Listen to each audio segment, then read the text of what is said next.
Okay. So how many of you are familiar with something called Maslow's hierarchy of needs? Has anybody heard of this before? Wave of hands or something. Okay, right on. Cool, Zeph. If you haven't heard of this, relax. It's not something I think you're expected to know at this point. You might have if you've ever taken a kind of intro to psychology class. But the idea of it is it's breaking down this hierarchy, which is a way of listing things by priority of needs that people have. So we'll open in a new tab, just a video. There. Okay. So why I like to use this as a metaphor, right? We think about when we see people who've really got it together, which is kind of a metaphor for those really beautiful portfolios we're about to dive into. We usually are looking at this top stuff before we'd ever consider their needs below here, right? Like when you think of people that you really admire, it's more often than not like, wow, they've really got a lot of confidence. They're really well together. They really know themselves super well. I want to be like that kind of confident. I want to have that kind of self-esteem and stuff. The thing is about the hierarchy of needs is what it is suggesting is that in order for you to reach a higher need on the hierarchy, you have to first have the needs below it met. And that gets kind of weird because if, when we're looking at things like, I wish my self-esteem was better. I wish I had a better feeling of like love and belonging and like, what's my problem? I'm messed up. The reality is that it's probably that these needs below here have not been met. Like, do you feel safe in your employment or your home?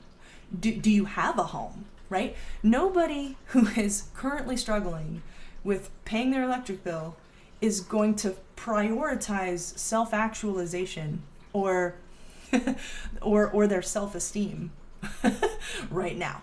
That is not important. How I think of myself is not important when I'm afraid of where I'm going to get the money to pay my electricity bill, right? And I think that makes a lot of sense.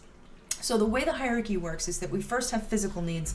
We need air, water, food, shelter, clothing. We need the basics before we could start worrying about our safety. So if you think about it, right? If you're currently literally underwater, you're not worried about employment, right? Okay, pretty basic stuff. All right.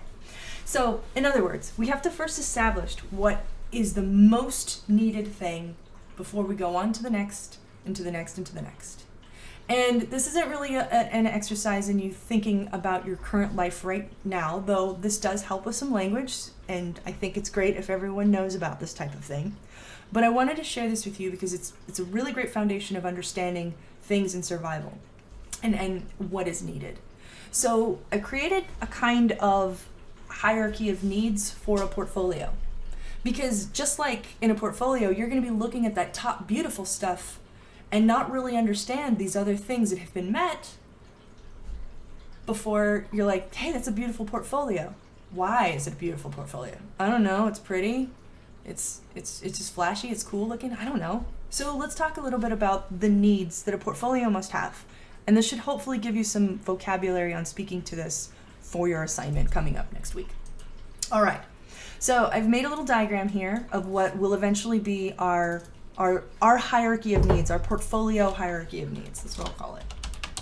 Portfolio, how do you spell hierarchy? H-I-E-R. Of needs. Okay, everybody with me so far? Please ask questions if you have any, and I actually need to make sure that I can see the chat. Oh, boo.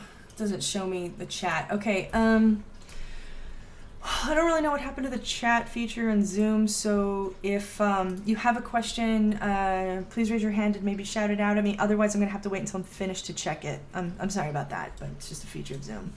Okay, so the very base. This is the one that's like the equivalent of I need food, air, water, shelter to live. Like, this is the foundational thing. You absolutely have to have this. It must work.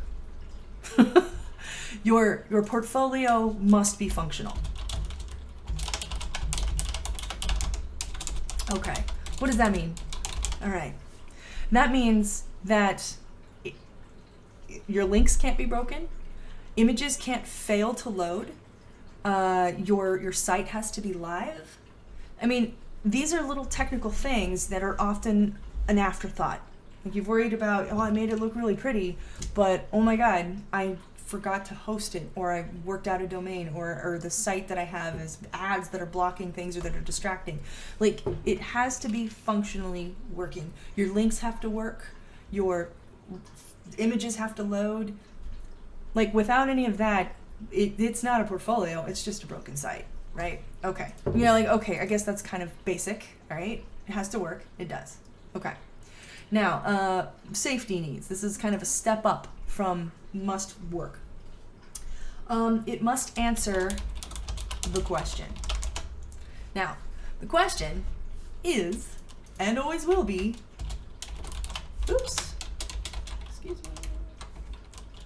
must answer the question, what do you do? Now, if I see a working portfolio and at first glance, I have no idea what work it is you do, I have no incentive to continue to work. So consider something like a 5-minute test or 5-second test.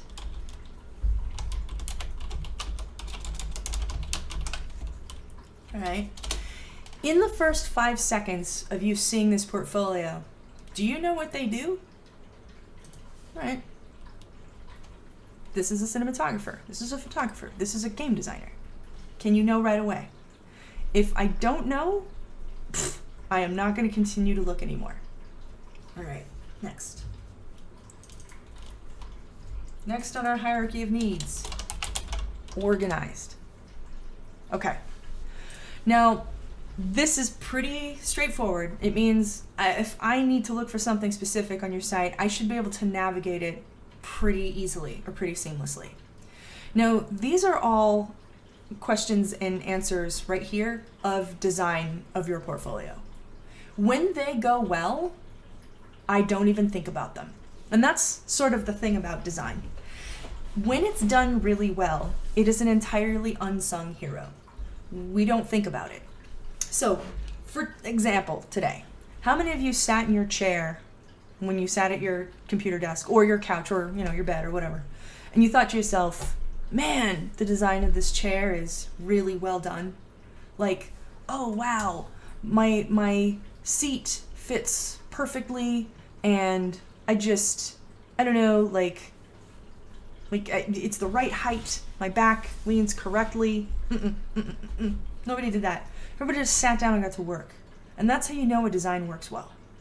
Now, if you say how to fail to design, you're ripped right out of your experience of it.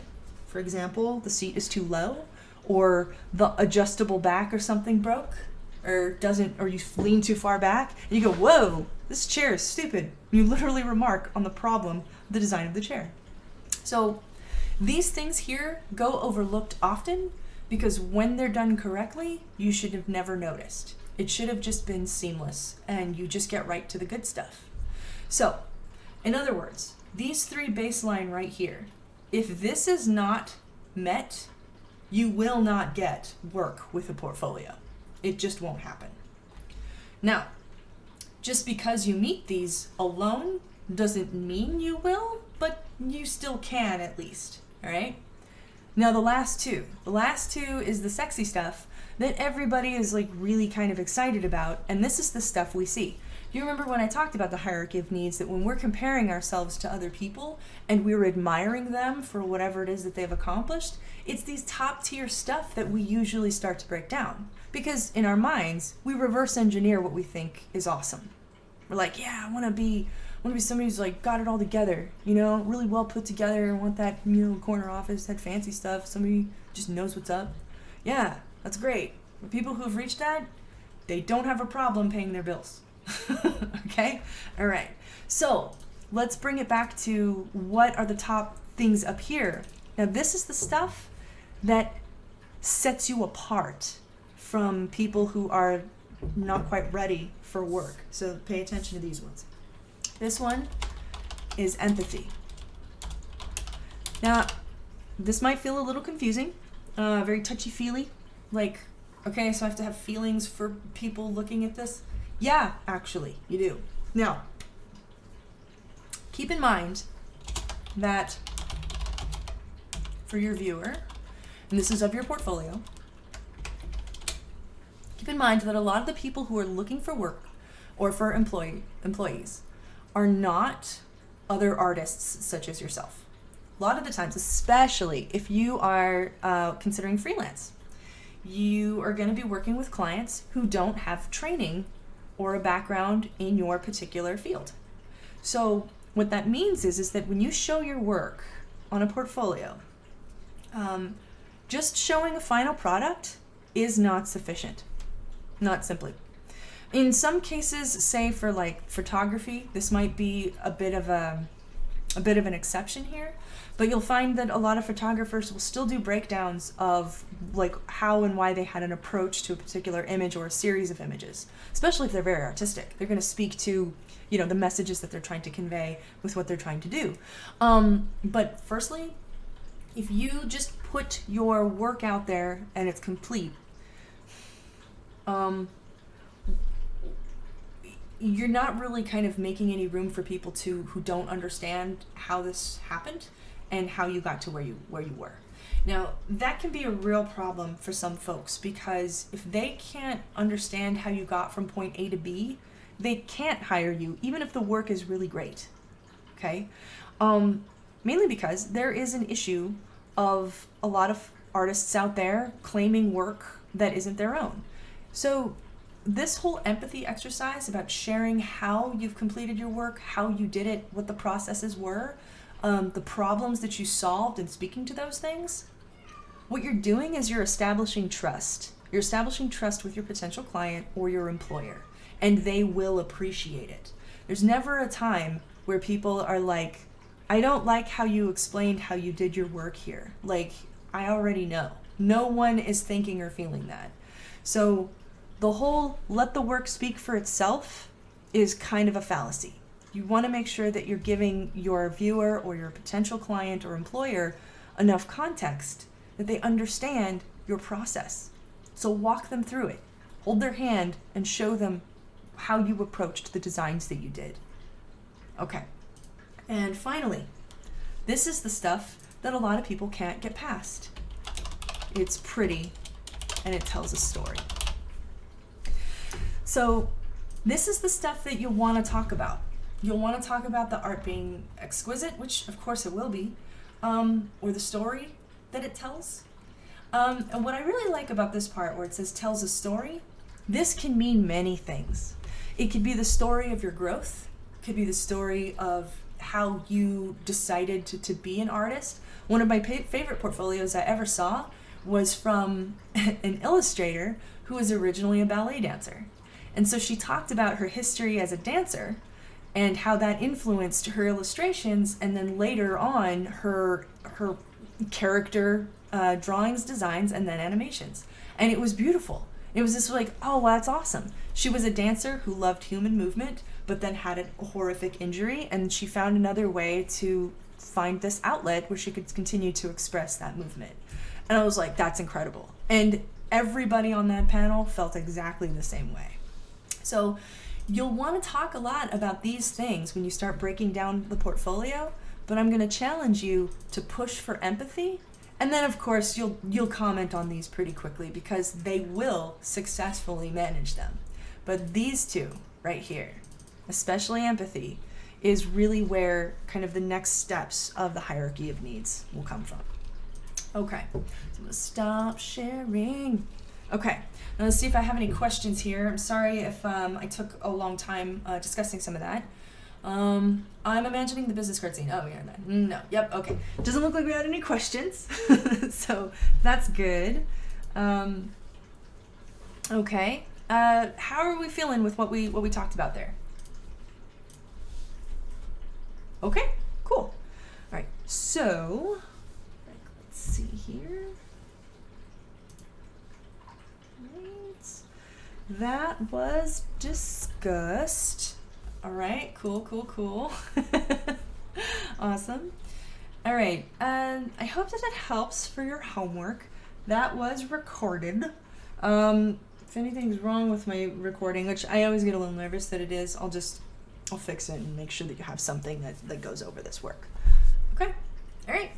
So the rest of the time we'll just kind of hang out. I'm happy to continue to answer any questions if you have any.